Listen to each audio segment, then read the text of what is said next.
अच्छा बाबूजी, हम गायिका नीतू राज अपने साथियों की आवाज में एक बिरहा आप लोगों के बीच भेज रहे हैं। बड़ी ही दर्दनाक कहानी है। वाह वाह वाह।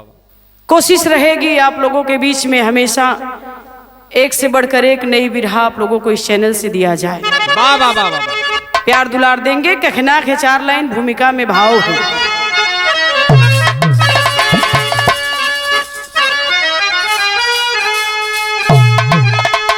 क्या होता है पति पत्नी का रिश्ता, बड़ी अनमोल लाइन कवि जी इस भूमिका में लिखते हैं।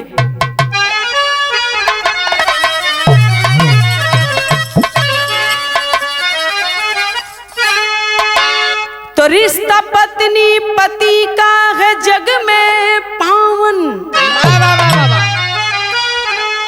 अरे भगवान पत्नी पति को समझती, विश्वास के डोर के ही सहारे। अरे है संसार के सिंधु में खेती कश्ती। अरे घर की ये लक्ष्मी जगत में कहाँ थी, इन्हीं से तो बसती है सबकी गिरस्ती। यदि पत्नी के पाँव डगमग हुए तो या राम दुनिया है मऊवती सी लगती।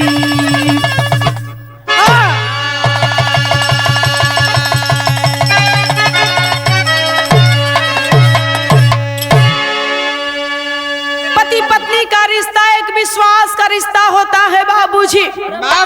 अगर पत्नी का पैर डगमग हो गया या डगमगा गई, बह गई, तो उस पति से पूछिए पूरी दुनिया जहन्नुम सी लगती है।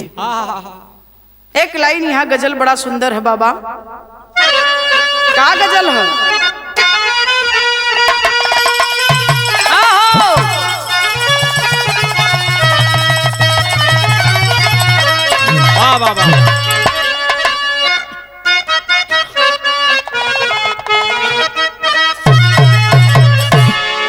कौनो लड़का के कौनो लड़की से पहली बार मोहब्बत भयल।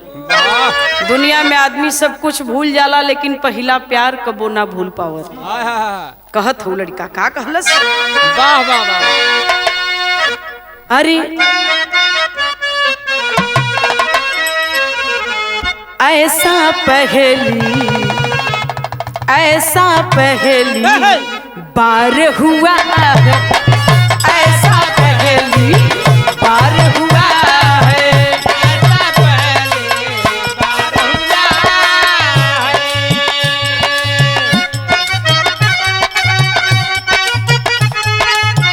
ऐसा पहली बार हुआ है, ऐसा पहली बार हुआ है। हमको किसी से प्यार हुआ है, हमको किसी से प्यार हुआ है, हमको किसी से प्यार हुआ है। छोड़ दाई तक कव्वाली गजल का भाव है, लेकिन कभी जी बिरहा का 2 लाइन भाव लिखत हुआ। आवा ना जहने कोई, अरे ना जहने कोई जग में उसी कहा,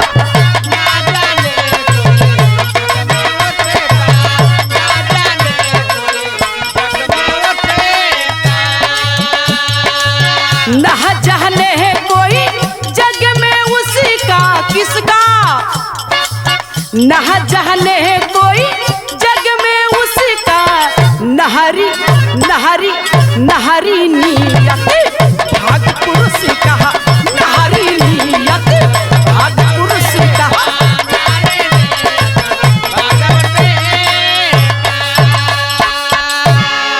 ना जाने कोई जग में उसका, नारी नियत भाग पुरुष का।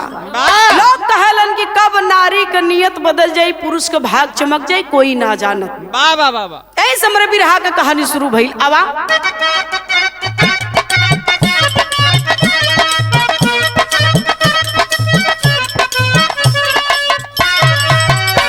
यूपी में जिला गोंडा है काफी पुराना, वहीं पे 21 मई का है नाजुक फसाना।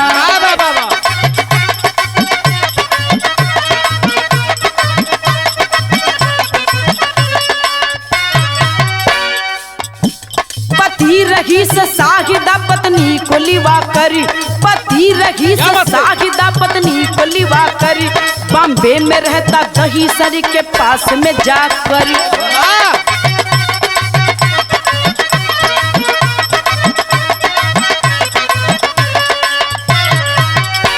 कपड़े की थी दुकान किया वही नौकरी, तो बेटी साथ साहिदा में खुश थी हर घड़ी।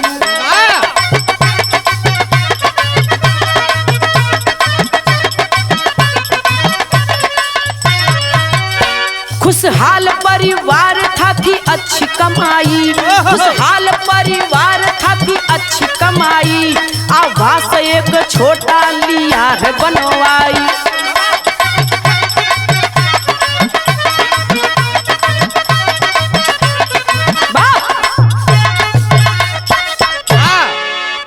गौर करेंगे बाबूजी, अपने उत्तर प्रदेश में एक बड़ा चर्चित जिला है गोंडा। वैसे तो हम गोंडा का कई गो कांड गौनी आप लोगन के बीच में, लेकिन एक अलग कहानी मिलल। गोंडा जिला का ई बात बा 21 मई कई नाजुक घटना है। यही 21 मई 2021 की यह घटना है। गौर करेंगे, पति रहीस साहिदा पत्नी दोनों गोंडा के रहने वाले जरूर थे, लेकिन बॉम्बे के दहीसर इलाके में रहते थे। बहुत बढ़िया कपड़ा का दुकान रहल, वही में रईस नौकरी करत रहलन। अपनी पत्नी साहिदा को लेकर 2 बेटी के साथ बड़ा खुश था। रईस बहुत खुश था, छोटा परिवार, खुशहाल कमाई, बड़ा अच्छा परिवार चला था। बाबूजी एक छोटा सा आवास भी ले लिया था, बड़ा खुशनुमा जिंदगी बितावत हुए। गौर करेंगे बाबूजी, हंसते खेलते परिवार को अचानक नजर लग जाती है। का नजर लगल? यहाँ बिरहा में एक नई गीत लगल बाबा। क्या बात है? वाह वाह वाह।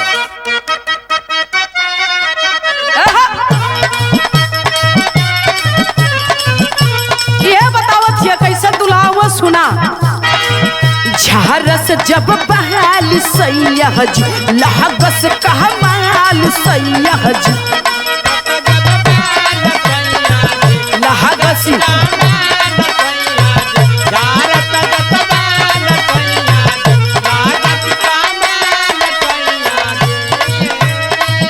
बगली से निकाल सैयद हिला बस रुमाल सैयद।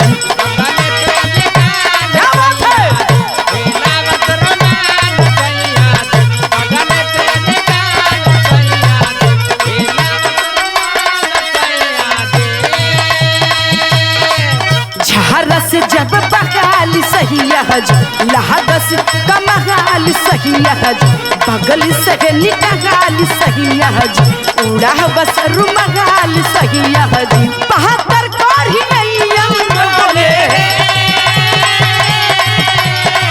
नदिया के पीछे जैसे नैया डोले ओ सही बरसैया डोले पीछे जैसे नैया डोले ओ सही बरसैया डोले रे।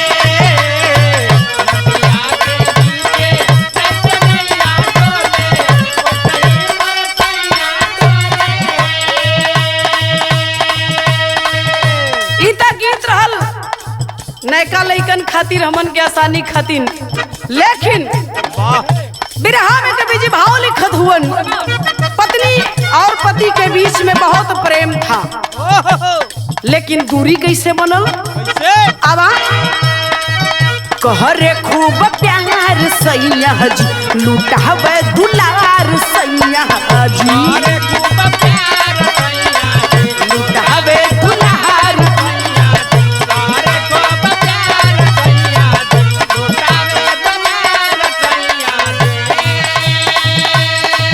कहना योहार सैयद सुभी दीदा हजार सैया जी।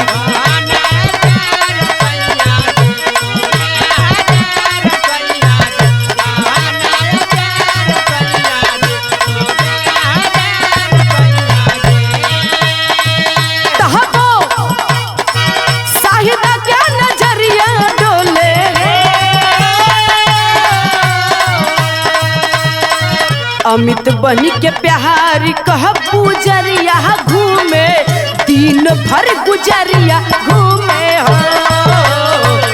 अमित बनी के प्यार कह गुजरिया घूमे दिन भर गुजरिया घूमे हो।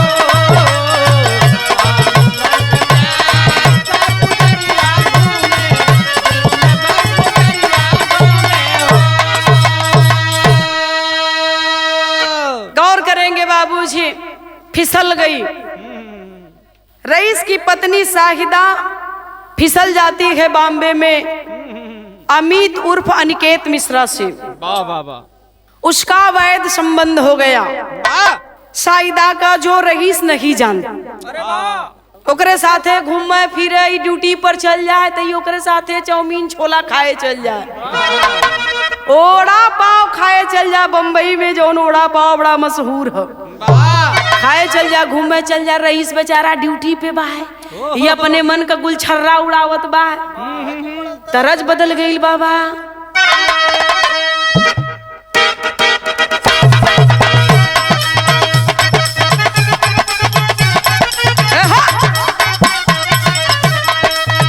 मेहरारू गावेली हमरे आपके घरे का हे लोगन का गीत तक वो पुरान भाई बना कई का गावेली।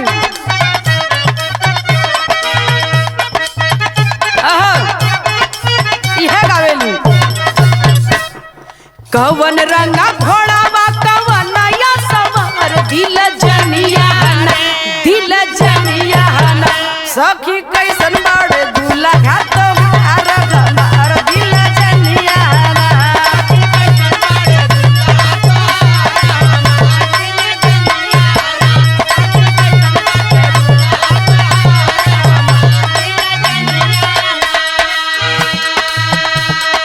लेकिन बिरहा के अंदर कभी जी लिखत हुन बढ़ जाई बिरहा, नहीं तो पूरा बता दे, कबो मंच पे भेंट हुई तो पूरा बता दे। अब रहीस सुबह शाम यापन देखल दुकान दिल जनिया ना, हो दिल जनिया ना। गोरिया यार पर लुटावती या जान हो पर रहन दिल जनिया ना। गोरिया यार पर लुटावती या जान हो पर रहन दिल जनिया ना। गोरिया यार पर लुटावती या जान हो पर रहन दिल जनिया ना। अपने यार पर अपन जान ने उछावर कर दिले ह। गौर करी है बाबूजी, कैलस का आवा अरे एक दिन पहिले रहीस गइल आई, एक दिन पहिले रहीस गइल आई, एक दिन पहिले रहीस गइल आई। अरे शाहिदा अमित दोनों गइला पकड़ा हाई, शाहिदा अमित दोनों गइला पकड़ा हाई।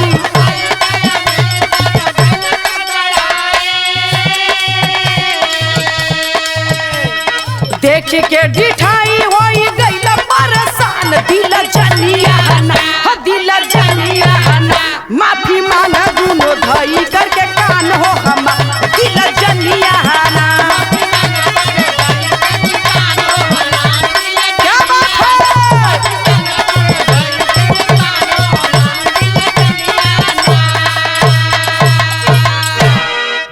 एक दिन की बात है, रईस घर में ना हुआ, दुकानी पे हुआ यार, मौका पाए के अपने यार के बोलौलेस।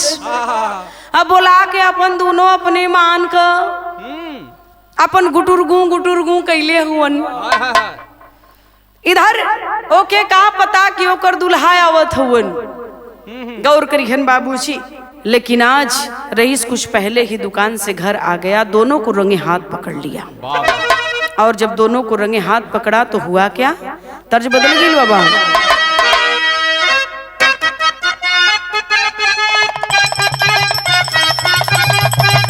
हाय हाय हाय हाय हाय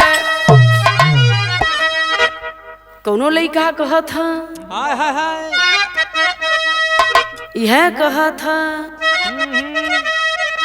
गजबे के रूह गजबे के रूह गजबे के रूह तोहारी गजब सुरतिया तू पावलू ना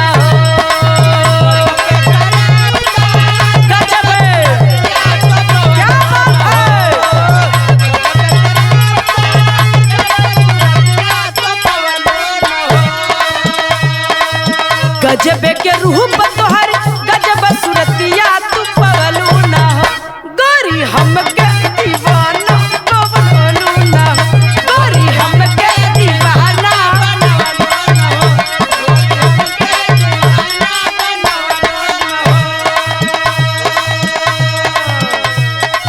गौर करेंगे बाबूजी ई तो लइका कहत ह झलके बदहन पूरा झलके बदहन पूरा कहवा से कुर्ती सियवलू ना हो क्या बात है झलके बदहन पूरा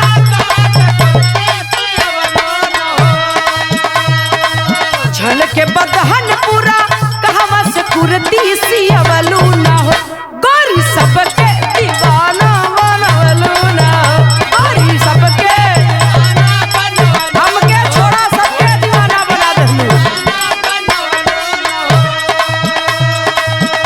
लेकिन बिरहा के अंदर कवि जी भाव लिखत हुवन दोनों को रंगे हाथ पकड़ लिया जब यह रईस दोनों कान पकड़ के उठने बैठने लगे कि ऐसा आप जिंदगी में कभी नहीं होगा माफ कर दो गलती हो गई माफी मांगने लगे छोड़ दिया जाओ लेकिन ऐसी गलती दोबारा मत करना लेकिन लागी छूटी पुरनिया कहले हुआ लागी कबो ना छूटे ले हे बाबू कहना है पड़ल का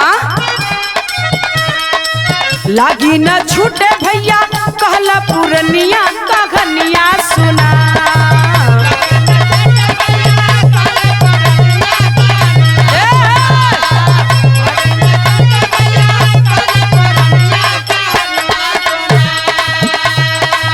लागी ना छूटे भैया कहला पुरनिया कहानिया सुना दोनों कहता लचनिया कहानिया सुना लचनिया कहानिया सुना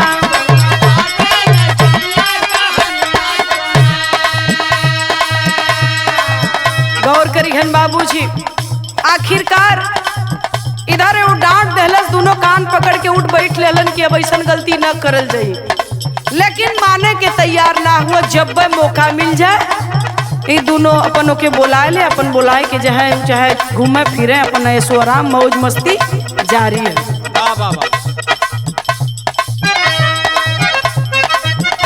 एक दिन भयल का अरे योजना बनवली किचन में बाकाम हो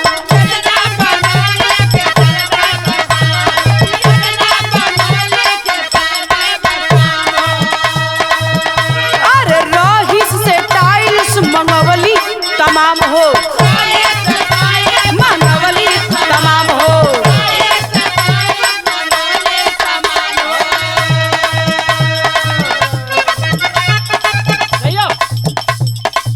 रईस से वह पत्नी साहिदा बेगम अपने पति से किचन का सामान मंगाती है एक दिन योजना बना करके अपने यार के साथ मिलकर योजना बनाई और जैसा उसने कहा इसने किया किचन में काम करवाना है टाइल्स मंगवाती है पति रईस टाइल्स लाने के लिए गया मंगाई टाइल्स का पति के यहाँ पन बताव पलनिया कखनिया सुना पलनिया कखनिया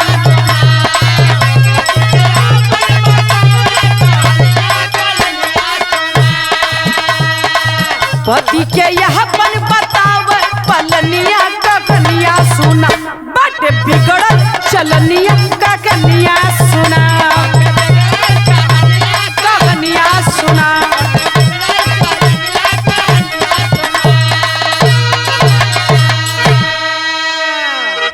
गौर करेंगे बाबूजी, इधर प्लान के तहत अपने पति से किचन का सामान मंगवाती है, टाइल्स वगैरह किचन में लगवाऊंगी, मुझे टाइल्स चाहिए किचन में, मंगवाती है। और इधर अपने यार से मिल करके करती क्या है, तेरी से भाव लिखल गई।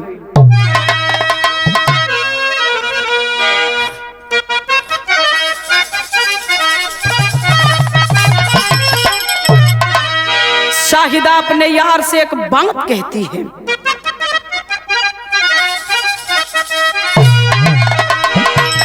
सजनवा सजनवा जबले जिंदाई रही कोई है सकार न काबो हमनी का सपनवा, यार सपनवा अरे सपनवा, सजनवा जबले जिंदाई रही। बाहर नीच औरत, जिस पति की तू बात कर रही है, कभी तूने ये सोचा कि वह पति तुझसे कितना प्यार करता है? अपने यार से कह रही है कि सजनवा जबले जिंदा ही रही होई है सकार न कबो हमनी का सपनवा। सोच गई कि जब तक ये जिंदा रहेगा तब तक हम और तुम कभी खुश नहीं रह पाएंगे। दोनों योजना बना ले हुन, योजना दोनों बना लेते हैं, अपने यार को बुलाई गई, योजना बना करके दोनों करते क्या है, बिरहा में तर्ज बदल गई बाबा।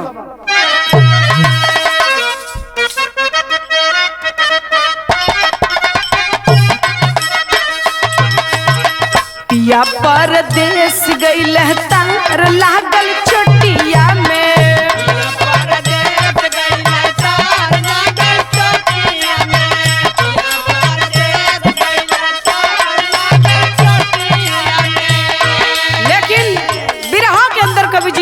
बाबूजी का लिखन तनी सुने। जेव ही रहीस अपने ही घर में हलता है, तेव ही अपने धावा बोल देती है, का कैलस?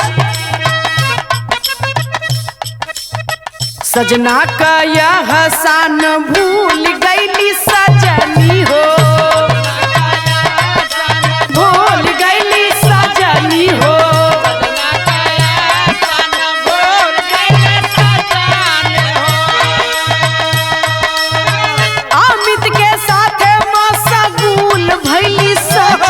मशगूल भैली सजनी हो, सजना का एहसान भूल गईली सजनी हो।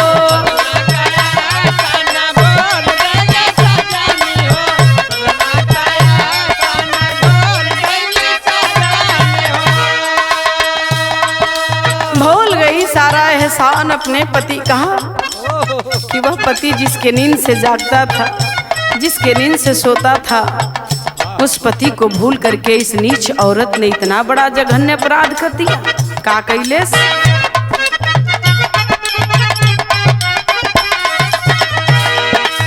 योजना बना के दोनों जो है आज घरवा,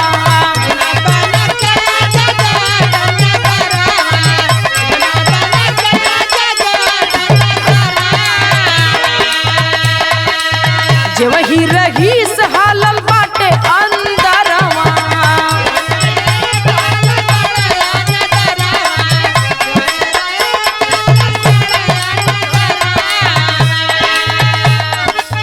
पिछवा से गोला धई के झूल गईली सजनी, अरे झूल गईली सजनी हो, सजना का ये हसान भूल गईली सजनी हो।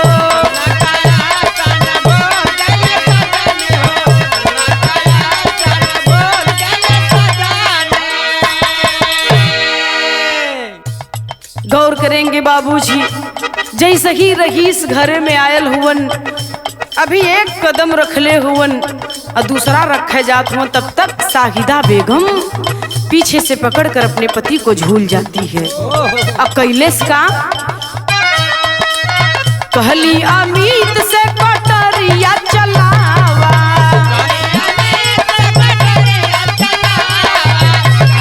बाबा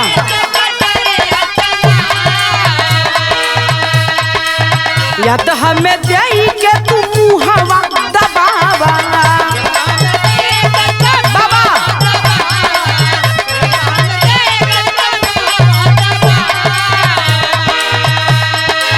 जनवई से मारे के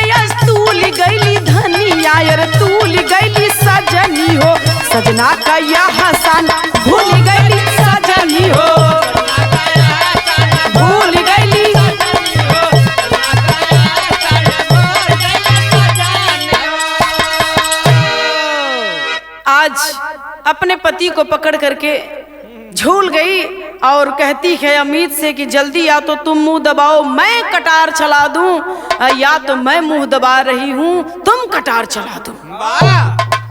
दोनों मिल करके आखिरकार वह रहीस के जान से मारे पर एकदम तूल गईलन, आतुर हो गईलन। कैलन का मास्टर आवा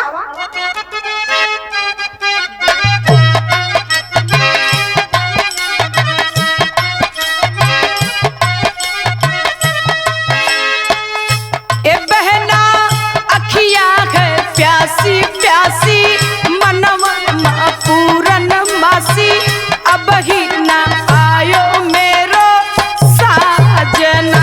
अरे बहना अब ही ना आयो मेरो साजना। अरे बहना अब ही ना आयो मेरो साजना। लेकिन बिरहा में कहना है बाबूजी का ए भैया दोनों कसैया भैल कसी के नटैया धैल को चल पेटे में काटरिया। ए भैया चल पेटे में काटरिया। ए भैया चल पेटे में काटरिया। जब तक सास बनना भैली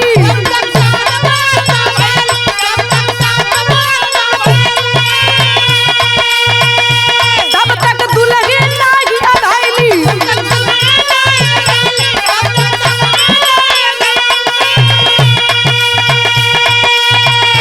तब तक दुल्हे नाही अधैली कैली किचन में गढ़ा तई यार चलावली का तरिया। अरे भैया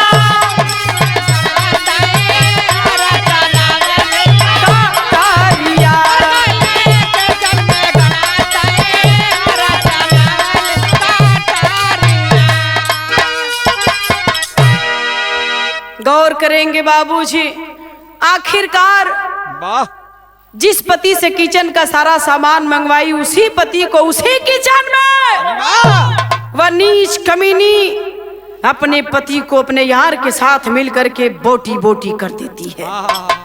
सारी 4 टुकड़े में उसे मार करके लाश को कर देती है और वह नीच कमीनी उसी किचन में अपने पति को योजना बनाती है दफन करने का। तो कवि जी को लिखना पड़ा, क्या लिखे बाबा?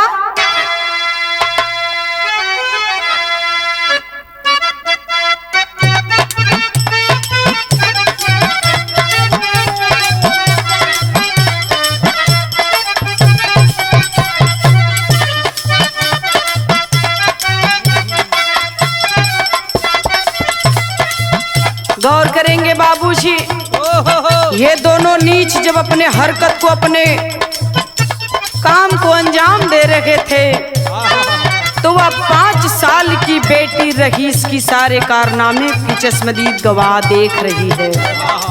5 साल की वह बेटी रो पड़ी और रो करके कह रही है क्या? पहा पाके लहसिया पे बेटी यारो वो लगली भीटी यारो वो लगली काहे देलू मम्मी इनके मारनी हो राम।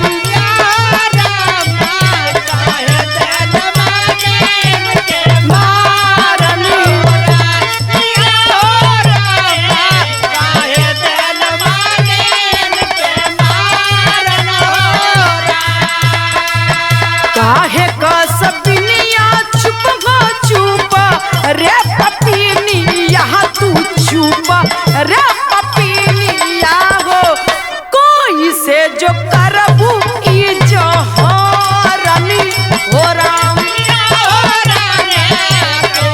चुप हो जाओ, कोई से बताए मत। डांट रही है उस बच्ची को।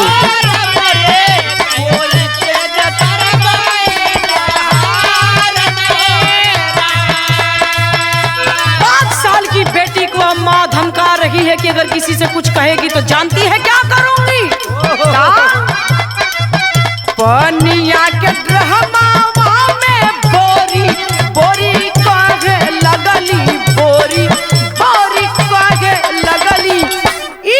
गति कारा तो हारनी हो रामी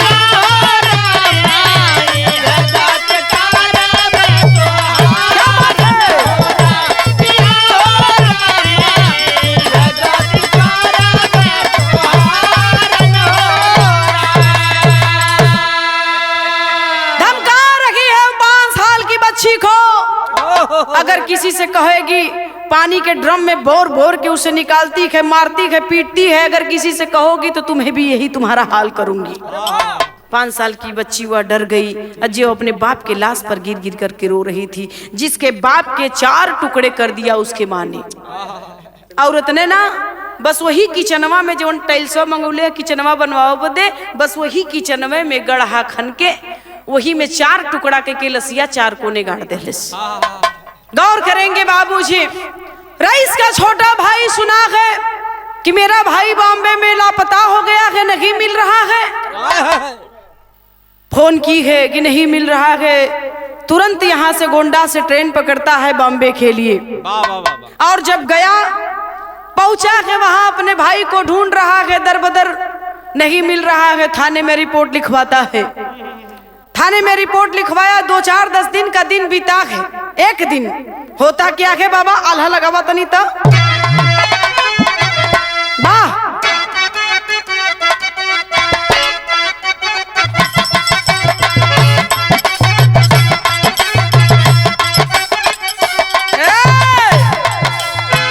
एक दिन गौर करेंगे बिरहा सुनने वाले लोग, चोरी हत्या पाप खुला आंख से आप कहना पड़ा क्या, तहबले तय कदीन सुनसान पाके भैया, सुनसान पाके भैया, क्या बात है। चाचा से अपने, चाचा से हुआ अपने दिली भतीजी बता,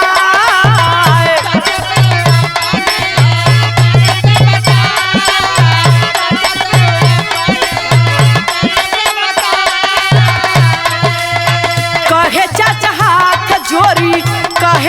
हाथ जोरी मम्मी नहीं जान पावे, कहे चाचा हाथ जोरी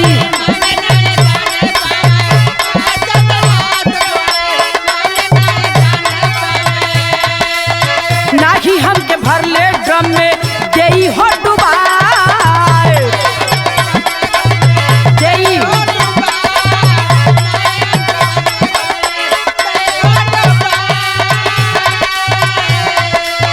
सुनत खबरिया भाई काठ होई गईला बाबू, सुनत खबरिया भाई काठ होई,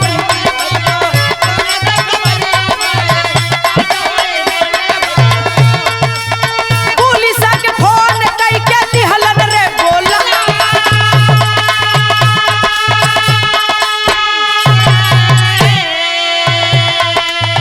आइली पुलिस तब खोदाइल किचनवा बाबू, आइली पुलिस तब खोदाइल बा,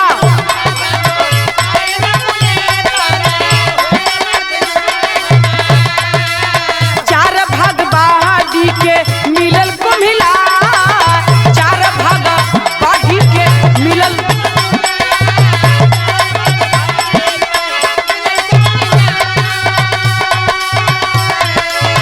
पकड़ी पपीनिया के पुलिस ले गईला पंचो, पकड़ी पपीनिया के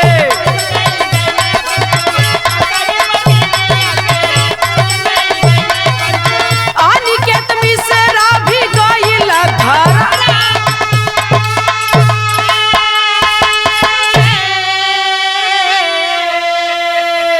गौर करेंगे बाबूजी, आखिरकार खुलासा हो ही गया। वह छोटी सी बच्ची सारी बात को जब बताती है कि चाचा एक दिन मौका पौलेस मतरिया घरवा में ना है, तो वो लड़किया अपने चचवा से बतावत है कि चाचा माई ऐसन ऐसन कैलेस हम देखली, विश्वास नहीं होता है उस भाई को कि मेरी भाभी मेरे भाई के साथ ऐसा कर गई। कलश की हाँ चाचा हम मना कैली कि माई ऐसन काहे कैलू, रोवे लगली। माई हमके ड्रमवा में पनिया के भरल का ड्रमवा में डुबा डुबा के मारे लगल। कलश की कोई से अगर बतेबी तो तोहू के ऐसे ही मार के गाड़ दे। आज तक हम कोई सुना बतुली चाचा तो से बताओ थी, लेकिन मम्मी ना जाने पावे कि हम तो की सारी बात बता दे ले हिला। रोते हुए बच्ची जब सारी बात सन्न हो गया वह भाई कि मेरी भाभी ऐसा कर गई, तुरंत पुलिस प्रशासन से मदद मांगता है कि बाबूजी। प्रशासन के लोग जब आए और किचन को जब खोद करके निकाला गया मिट्टी को, तो वहां पर 4 टुकड़े में लाश को दफन की थी उसी किचन में। रो पड़ा उसका देवर और रोते हुए अपनी भाभी से कहता है, का कहलस मास्टर?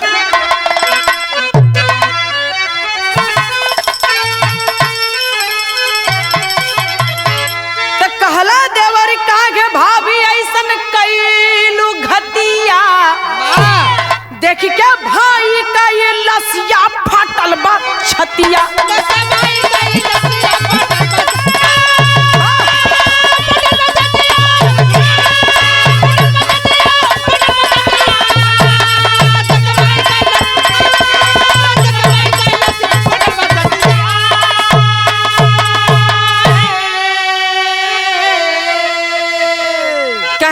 कि भैया खाली तोरे जिद के वजह से पूरे परिवार के छोड़ के तोहे लेके बम्बई ने कि तोके सारा सुख दे पई है, और तू इतना बड़ा घात कैलू। कहत का कहे सोचा तोहरे खातिर भैया का ना कैलन हो, आ कहलू तो तोहे लेके अरे शहर में उइलन हो, सारा सुख सुविधा देहलन खट का दिन रातिया देख के भाई का उलसिया फाटल बछतिया। सारा सुख सुविधा देने के लिए तुम्हें लेकर के भैया आया और सारा सुख सुविधा देना चाहता था और दे भी रहा था, लेकिन ऐ नीच तूने इतना बड़ा घिनौना अपराध कर दिया। कहता है क्या? अरे कातिल के ही का पता लड़की पोल खोली हो, किसी को नहीं पता है, कत्ल करने वाले को नहीं पता, गुनाह करने वाले को नहीं पता है कि इसका पोल खुलेगा। वह सोचता है इतनी सतर्कता से करिए कि कोई ना जान पावे, लेकिन पहले बतौली ना कि चोरी हत्या पाप खुले आपसे आप कला। अरे कातिल के का पताई लड़की पोल खोली हो, मरलो के खून के गवाह, मरलो के खून हो गवाह बन के बोली हो, लेके बिटियन घर आइली बामराइल मतिया, लेके बिटिया घर आइल बामराइल मतिया देख के भाई का लसिया फाटल बा छतिया।